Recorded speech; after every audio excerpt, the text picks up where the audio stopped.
வணக்கம். கொளத்தூர் தொகுதியில் மீண்டும் ஸ்டாலின் தோல்வி. அதிர்ச்சியில் திமுகவின் தொண்டர்கள். நண்பர்களே, இந்த வீடியோவிற்கு ஒரே ஒரு லைக் மற்றும் சப்ஸ்கிரைப் பண்ணிருங்க. திமுகவின் வேட்பாளர் பட்டியல் முழுவதுமாக வெளியிடப்பட்டு கொளத்தூர் தொகுதியில் ஸ்டாலின் 3வது முறையாக போட்டியிடுகிறார் என்ற அறிவிப்புகள் தேர்தலுக்கு முன்பாக வெளியிடப்பட்டது. ஆனால் தேர்தல் முடிவுகள் முதல் சுற்றிலிருந்தே ஸ்டாலின் அவர்கள் பின்னடைவை சந்தித்து தேர்தலில் ஸ்டாலின் அவர்கள் தோல்வியடைந்து எம்எல்ஏ அந்தஸ்தையும் இழந்தார். இதனால் திமுகவின் சட்ட வல்லுநர்கள் கொளத்தூர் தொகுதியில் தேர்தல் முறைகேடு நடந்திருப்பதாகவும் 14 பூத்களில் மீண்டும் இவிஎம் மிஷினை சரிபார்க்க வேண்டும் என்று நீதிமன்றத்திடம் முறையிட்டனர்.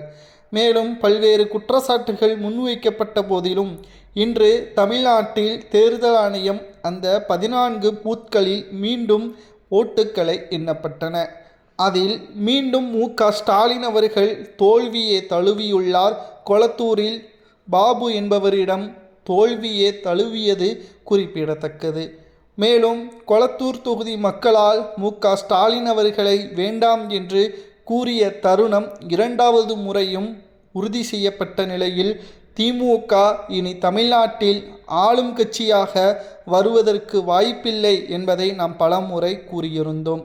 ஆனால் மீண்டும் சட்டசபை தேர்தலில் ஸ்டாலின் அவர்கள் போட்டியிட்டால் அவரால் சட்டமன்றத்திற்குள் எம்எல்ஏவாக செல்ல முடியாது என்ற கள சூழலும் உருவாகியுள்ளது. 2026 சட்டசபை தேர்தல் திமுகவிற்கு மிகப்பெரிய ஒரு பின்னடைவை ஏற்படுத்தியது. இந்த தேர்தலில் ஸ்டாலின் அவர்கள் மிகப்பெரிய அளவில் மனவேதனை அடைந்தது. கொளத்தூர் தொகுதி மக்கள் நம்மை ஏன் தோல்வியடைய வைத்தார்கள் என்பதுதான். அதற்கு காரணம் சேகர் பாபு தான். தற்பொழுது திமுகவின் வழக்கறிஞர்களை வைத்து நீதிமன்றத்தில் சுமார் 14 லட்சம் வரைக்கும் செலவு செய்து இந்த பூத்களில் 14 பூத்களில் இவிஎம் மிஷினை சரிபார்ப்பதற்கான அனுமதியையும் கோரியிருந்தனர். மேலும் இதில் எப்படியாவது ஸ்டாலினை வெற்றியடைய அந்த பூத்களில் திமுகவிற்கு சாதகமாகத்தான் வாக்குகளை செலுத்தப்பட்டது என்ற கருத்து கணிப்புகளை பொய்யாக்கும் விதமாக 2வது முறையும் வாக்கு எண்ணிக்கையில் திமுகவின் தலைவர் ஸ்டாலின் அவர்கள் படுதோல்வியை தழுவி கொளத்தூர் தொகுதி மக்களால் வேண்டாம் என்ற ஒதுக்கி செய்யப்பட்ட நபராக மாறியுள்ளார் ஸ்டாலின் அவர்கள். இனியும் தமிழ்நாட்டிற்கு ஸ்டாலின் அவர்கள் எம்எல்ஏவாக வர முடியாது. அவரை பிரதமர் ரேஞ்சிக்கு திமுக கடந்த முறை அவரை உசுப்பேத்தி தற்பொழுது எம்எல்ஏவாக வர முடியாத அளவிற்கும் திமுகவின் நிர்வாகிகள் தான் செய்துள்ளார்கள். அது மட்டுமல்ல, திராவிட முன்னேற்ற கழகத்தின் ஆட்சியில் ஸ்டாலினுக்கே தெரியாமல் பல 100 கோடி மோசடிகளை திமுகவினர்கள் செய்துள்ளனர். மாஜி அமைச்சர்கள் அதன் அடிப்படையில்தான் செந்தில் பாலாஜி அவர்களது 41 இடங்களில் இன்று காலையில் இருந்தே லஞ்ச ஒழிப்புத்துறை அதிகாரிகள் சோதனைகளையும் நடத்தி கட்டுக்கட்டாக பணங்களையும் கைப்பற்றியுள்ளனர். இதுவும் ஸ்டாலின் அவர்களுக்கு பேரதிர்ச்சியை ஏற்படுத்தியுள்ளது. ஒரே நாளில் 2 அதிர்ச்சியான செய்திகள் ஸ்டாலின் அவர்களது தலையில் விழுந்துள்ளது. முதலில் கொளத்தூர் தொகுதியில் மீண்டும் இவிஎம் மிஷினை சரிபார்க்கும் பணியில் ஸ்டாலின் தோல்வியடைந்தார் என்பதையும், 2வதாக செந்தில் பாலாஜி அவர்களது பினாமிகள் கரூர் கும்பல்கள் பற்றியான ஆவணங்களும் பணங்களும் கைப்பற்றப்பட்டதற்கான அதிகாரப்பூர்வமான அறிவிப்புகளையும் லஞ்ச ஒழிப்புத்துறை அதிகாரிகள் சேகரித்துள்ளனர். தேர்தல் ஆணைய அதிகாரிகளால் தற்பொழுது ஸ்டாலின் அவர்கள் தோல்வியடைந்தது 100% உறுதி செய்யப்பட்டுவிட்டது. இனியும் யாரும் குழப்பத்தை உண்டு செய்யக்கூடாது. மீண்டும் ஸ்டாலின் அவர்கள் தோல்வியடைந்தது இவிஎம் மிஷினின் குளறுபடிதான் என்று யாரேனும் தெரிவித்தால் அவர்கள் மீது சட்டப்படி நடவடிக்கை எடுக்கப்படும் என்பதையும் தேர்தல் ஆணையம் எச்சரிக்கை செய்துள்ளது.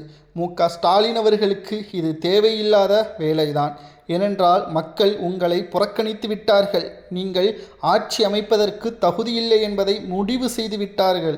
திராவிட முன்னேற்ற கழகம் தற்பொழுது மக்களால் புறக்கணிக்கப்பட்ட போதிலும் கூட எம்எல்ஏவாக சட்டமன்றத்திற்கு சென்று எதிர்க்கட்சி தலைவராக சிறப்பாக மு.க.ஸ்டாலின் செயல்படுவார் என்றும் எதிர்பார்க்கப்பட்டது. ஆனால் முதல் சுற்றிலேயே பின்னடைவை சந்தித்த மு.க.ஸ்டாலின் அவர்கள் மக்கள் உண்மையான தீர்ப்பை வழங்கிவிட்டார்கள் என்று தமிழ்நாட்டில் பலராலும் பேசப்படக்கூடிய அந்த இணையதள பதிவுகளையும் நம்மால் பார்க்க முடிகிறது. மேலும் இதற்கு காரணம்தான் என்ன? மு.க.ஸ்டாலின் அவர்கள் ஆட்சியை கைப்பற்றாததும் கொளத்தூர் தொகுதியில் வெல்ல முடியாததும் யார்தான் காரணம்? அப்படி திமுக தமிழக மக்களுக்கு என்ன தவறு செய்தது என்று பார்க்கும் பொழுது மு.க.ஸ்டாலின் அவர்கள் செய்த மிகப்பெரிய அளவிலான மோசடிகள், தனக்கு விசுவாசியாக இருந்த சபரீசன், சேகர்பாபு, உதயநிதி, கே.என். நேரு உள்ளிட்ட பலர்களையும் நம்பி தற்பொழுது மிகப்பெரிய அளவிலான சிக்கலில் தற்பொழுது தோல்வியடைய வைத்ததுதான் இந்த நிலைமைக்கு காரணமாக அமைந்துள்ளது. 2026 சட்டசபை தேர்தலை தொடர்ந்து கூட்டணி கட்சிகளும் தற்பொழுது திமுகவிடம் இருந்து வெளியேறிவிட்டது. திமுக தற்பொழுது ஆட்சி செய்யாத காரணத்தினால்தான் மக்கள் தோல்வியடைய வைத்தார்கள். இனியும் தமிழ்நாட்டில் திமுக ஆட்சி அமைக்க வாய்ப்பில்லை, நாம் இனியும் திமுகவுடன் பயணிக்க வேண்டிய தேவையில்லை என்று கூறி காங்கிரஸ், விடுதலை சிறுத்தைகள், குறிப்பாக முஸ்லிம் லீக்கும் தற்பொழுது தாவேகாவின் பக்கம் சென்றுவிட்டது. நடைபெறக்கூடிய 8 சட்டமன்ற இடைத்தேர்தலாக இருக்கட்டும், உள்ளாட்சி தேர்தலாக இருக்கட்டும், திமுக தனித்து முதல் முறை போட்டியிடப் போகிறது. இந்த தேர்தலில்தான் திமுகவின் உண்மையான வாக்கு வங்கியின் சதவீதம் என்ன என்பது தெரிய வரும். இந்த தேர்தலில் மிகப்பெரிய ஒரு தோல்வியை திமுக தழுவுமையானால் நிச்சயம் அது தமிழ்நாட்டில் மிகப்பெரிய ஒரு அவமானத்தை மு.க.ஸ்டாலின் அவர்கள் சந்திக்க நேரிடுவார். எப்படி கொளத்தூர் தொகுதியில் 2வது முறை வாக்கெடுப்பு நடைபெற்று முடிவுகள் தற்பொழுது வாக்கு வங்கிகளில் குளறுபடிகள், இவிஎம் மிஷினில் குளறுபடிகள் என்று திமுகவினர்களால் பரப்பப்பட்ட அந்த போலியான தகவல் தற்பொழுது தேர்தல் ஆணைய அதிகாரிகளால் நேரடியாக வெளியிடப்பட்டு மு.க.ஸ்டாலின் அவர்கள் தோல்வியடைந்தது உண்மைதான், அதில் மாற்று கருத்தை கிடையாது. தேர்தல் ஆணைய அதிகாரிகளது இந்த அறிவிப்பால் மனமுடைந்து போய்விட்டார் மு.க.ஸ்டாலின் அவர்கள். மக்கள் மு.க.ஸ்டாலின் அவர்களை வேண்டாம் என்று ஒதுக்கியதன் காரணமாக திராவிட முன்னேற்ற கழகத்தின் ஆட்சி தமிழ்நாட்டில் இனி வருவதற்கு வாய்ப்பே கிடையாது.